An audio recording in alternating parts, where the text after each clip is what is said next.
ഞങ്ങൾ വണ്ണപ്പുറത്താണ് സ്ഥലം. ഇത് ഓൾറെഡി ഒരു റീൽ ഇൻസ്റ്റാഗ്രാമിൽ കണ്ടായിരുന്നു ചട്ടിച്ചോറിനെ കുറിച്ച്. അത് കണ്ടു കഴിഞ്ഞപ്പം ഞങ്ങൾ പുറത്താ, അത് നേരത്തെ സേവ് വെച്ചാണ് റീല്. ഇത് കണ്ടു കഴിഞ്ഞിട്ട് ഇവിടെ ഒന്ന് കഴിക്കണം എന്നുള്ള രീതിയിൽ. പുറത്തേക്ക് ഓസ്ട്രേലിയ. അപ്പൊ അന്ന് റീല് കണ്ടപ്പോൾ ഇഷ്ടപ്പെട്ടു. അങ്ങനെ ഒന്ന് ട്രൈ ചെയ്ത് നോക്കാൻ പറഞ്ഞത് ചെറിയതാ, പക്ഷെ അടിപൊളി ഫുഡ്, നല്ല പെരുമാറ്റം. പിന്നെ കടയുടെ ആംബുലൻസ് ആണെങ്കിലും നല്ല അടിപൊളിയാണ്. പ്രത്യേകിച്ച് ചെടികളൊക്കെ വെച്ചേക്കുന്നത്. പിന്നെ നിങ്ങളൊരു മരം അവിടെ അതേപടി നിർത്തിയിട്ടുണ്ട്, അത് നല്ലൊരു കാര്യം. പിന്നെ ഈ ഫുഡ് ഇഷ്ടമായി, അടിപൊളി. മറ്റേ ബീഫ് ഫ്രൈ ഒക്കെ അതിൽ കുരുമുളകൊക്കെ ഇട്ടിട്ട് നല്ലൊരു മീൻകറിയും അടിപൊളിയാണ്.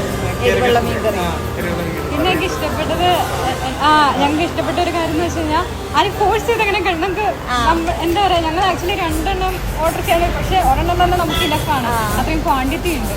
അപ്പോൾ നമ്മളോട്ട് ഫുഡ് വേസ്റ്റ് ചെയ്തില്ല.